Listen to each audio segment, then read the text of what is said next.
ಕುಕ್ಕೆ ಶ್ರೀ ಸುಬ್ರಹ್ಮಣ್ಯ ದೇವಾಲಯ ಮತ್ತೊಮ್ಮೆ ತನ್ನ ಮಹಿಮೆಯನ್ನು ಸಾಬೀತುಪಡಿಸಿಕೊಂಡಿದೆ.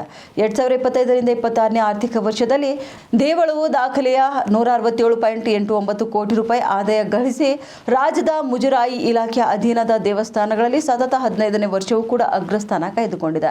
ಇನ್ನು ಕಳೆದ 2024 ಹಾಗೂ 25ನೇ ಸಾಲಿನಲ್ಲಿ 155 ಕೋಟಿ ರೂಪಾಯಿ ಆದಾಯ ಗಳಿಸಿದ್ದ ಈ ದೇವಳವು ಈ ಬಾರಿ ಸುಮಾರು 12 ಕೋಟಿ ರೂಪಾಯಿ ಹೆಚ್ಚುವರಿ ಸಂಗ್ರಹ ಮಾಡಿ ಹೊಸ ಮೈಲಿಗಲ್ಲನ್ನು ನಿರ್ಮಿಸಿದೆ. ಇದು ಕುಕ್ಕೆ ಕ್ಷೇತ್ರದ ಮೇಲಿನ ಭಕ್ತರ ಅಪಾರ ನಂಬಿಕೆ ಮತ್ತು ನಾಗಾರಾಧನೆಯ ವೈಭವಕ್ಕೆ ಸಾಕ್ಷಿಯಾಗಿದೆ.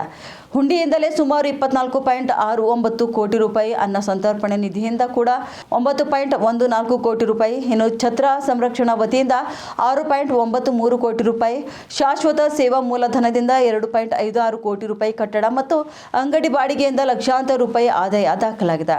ಇನ್ನು ಇದರ ಒಟ್ಟು ಖರ್ಚು ಎಷ್ಟು ಅಂತ ನೋಡಬೇಕಾದರೆ 2025ರಿಂದ 26ನೇ ಸಾಲಿನಲ್ಲಿ ದೇವಳದ ಒಟ್ಟು ವೆಚ್ಚವು 85.20 ಕೋಟಿ ರೂಪಾಯಿ ಆಗಿದ್ದು, ಭಕ್ತರ ಸೇವೆ, ಅಭಿವೃದ್ಧಿ ಕಾಮಗಾರಿಗಳು, ಅನ್ನ ಸಂತರ್ಪಣೆ, ಧಾರ್ಮಿಕ ಕಾರ್ಯಕ್ರಮಗಳು ಹಾಗೂ ಮೂಲ ಸೌಕರ್ಯ ವೃದ್ಧಿಗೆ ಈ ಮೊತ್ತ ಬಳಸಲಾಗಿದೆ.